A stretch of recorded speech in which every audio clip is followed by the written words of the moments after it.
My husband yelled at me on the phone, saying he wants a divorce. I thought as I came back from my work trip.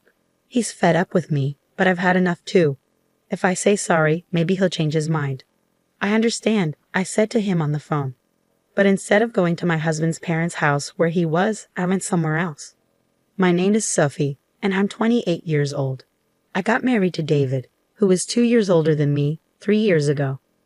To be frank, David is the son of the future CEO of the company where I work. Originally, I worked somewhere else. But after marrying David, I changed jobs.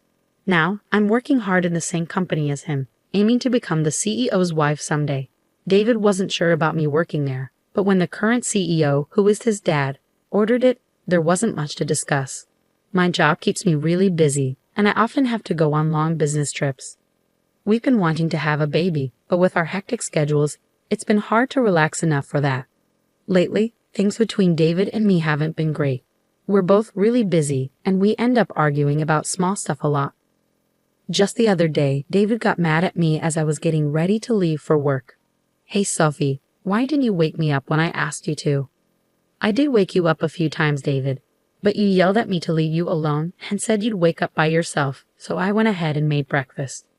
"What? I never said anything like that. Don't lie to me." "I'm not lying.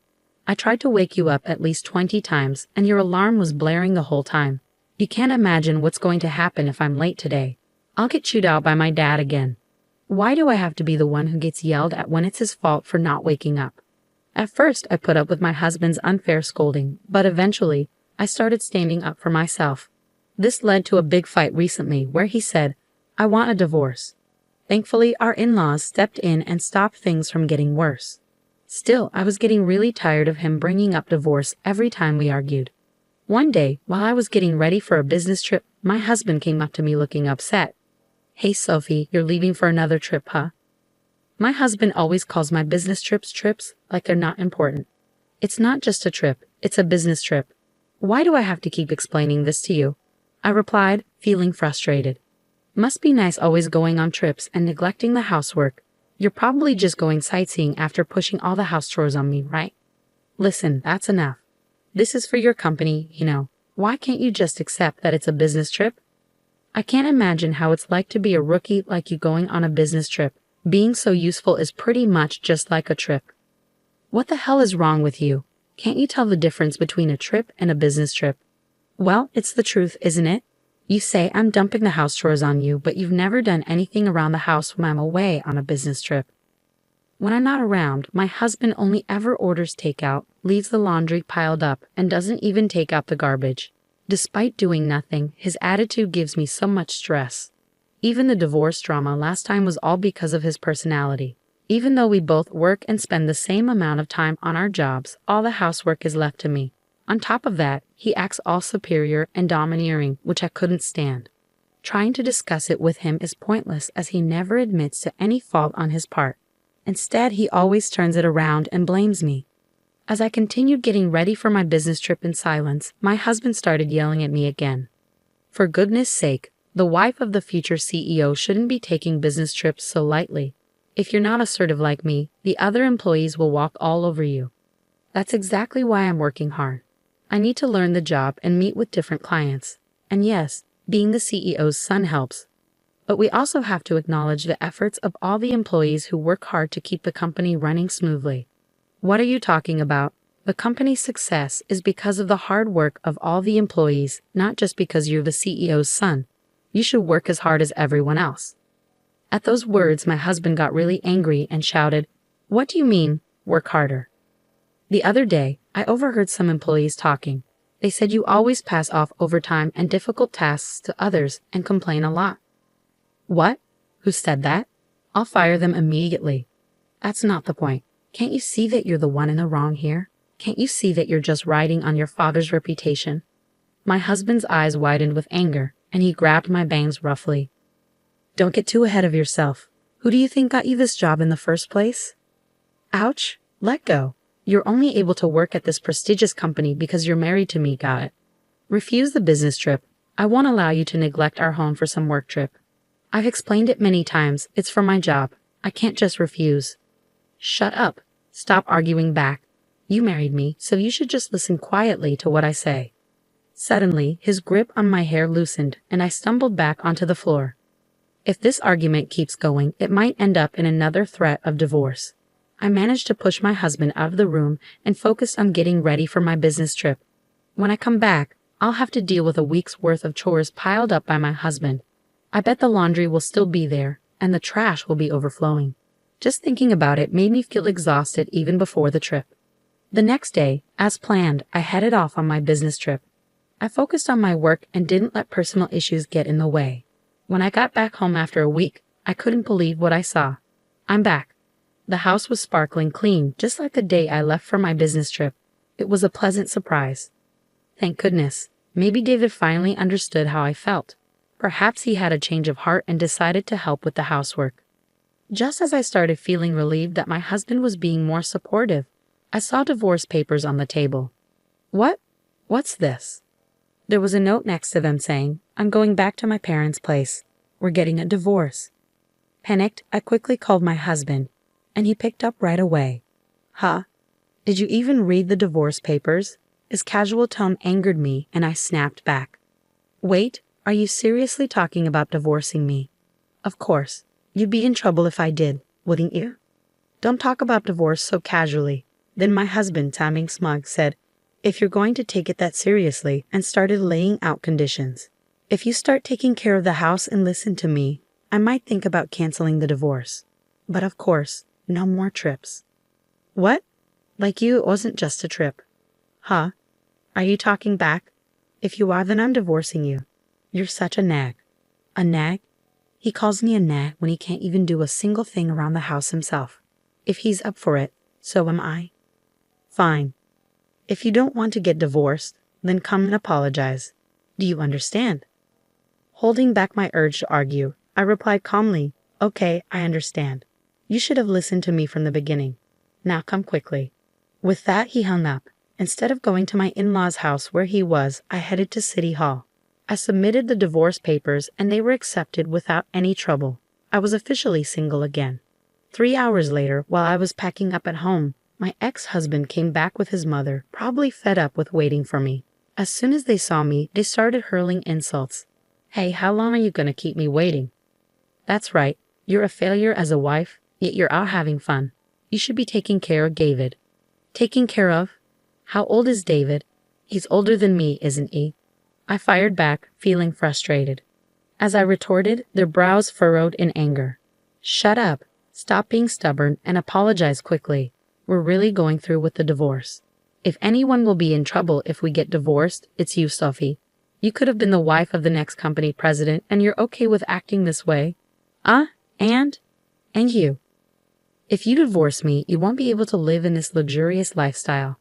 Are you okay with that? Well, I never thought you were a good match for David in the first place, so I really don't care. At a loss for words, my ex-husband grinned devilishly. Fine, this is your last chance. If you don't apologize now, we're getting a divorce. I'll even kick you out of the company. Decide quickly. At that moment, anger surged through me like a fireball. I had to make him understand the reality of the situation. We're already divorced, you know. What? Just as you wished. I've already submitted the divorce papers and they've been accepted, so I'm no longer your wife. What? Her ex-husband and mother-in-law stood there in shock. After a moment of silence, he finally spoke up. What are you talking about? This must be a joke, right? You wouldn't? Why would I lie? If you don't believe me, you can check the records yourself. No way. Suddenly, the mother-in-law, who had been listening, started to shout. Wait, Sophie, what have you done? You've put divorce on David's record, our future CEO. It was your son who gave me the divorce papers first. All I did was submit them. Stop making excuses. Cancel the divorce right now. Do you understand? I'm sorry, but once the divorce papers have been accepted, they can't be canceled. And I have no intention of canceling anyway. What? The mother-in-law was speechless, and the ex-husband just hung his head in defeat. Ignoring them, I continued, I'm tired of being ridiculed every time I go on a business trip and having to juggle work and housework every day. As far as I'm concerned, you're nothing but a burden. So Sylvie, calm down. Calm down. I'm perfectly calm. What's the point of being married if it's just a title? All you care about is yourself, isn't it? I didn't mean it like that.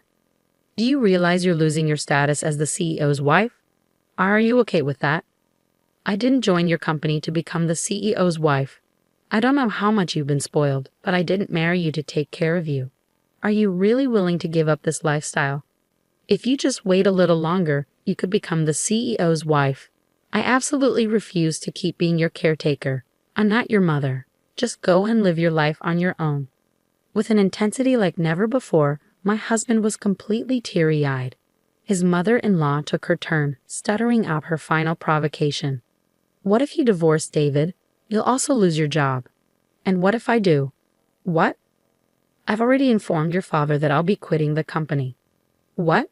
The mother-in-law and ex-husband's eyes widened in surprise. To confirm, my ex-husband started calling his father. After a few rings, his father answered, and he put the call on speaker. Dad, listen to this. Sophie decided to divorce me on her own. Yeah, I heard. She told me she's quitting the company too. She's so selfish. Can't you fire her immediately with your CEO powers? Well, I guess I should fire someone ASAP. You. Yeah, that's right. Wait, what? Instead of the stunned ex-husband, his mother-in-law turned to her husband. What do you mean by that? There's nothing to explain. David is a liability who doesn't contribute anything to the company. I'm disappointed in his work ethic. Wait, what? How can you suddenly say that about our son? Stay quiet, the father-in-law firmly told his wife. David, your performance at work is lacking. You misuse company resources, make inappropriate advances towards female colleagues, and complain about trivial things like the cafeteria. You're just not cutting it. Do you think I don't know that your subordinates consider you incompetent? No, that's not true. It can't be. I can't protect you any longer, even if you're my son. You understand this, right? Just because you're the boss's son doesn't mean you get special treatment. But that doesn't mean you have to fire me. The only thing I can commend you for is marrying a capable wife. Sophie will continue to work for the company, but you're fired, David. At his father's words, my ex-husband's eyes widened in shock. Unfazed by his reaction, the father-in-law continued, Unlike you, Sophie is diligent in her work and brings in a lot of contracts. She's highly respected by our clients. Many companies have chosen to work with us because of her. But she was only sent on business trips because she's new. Don't be ridiculous. We trusted Sophie, so we gave her more responsibilities.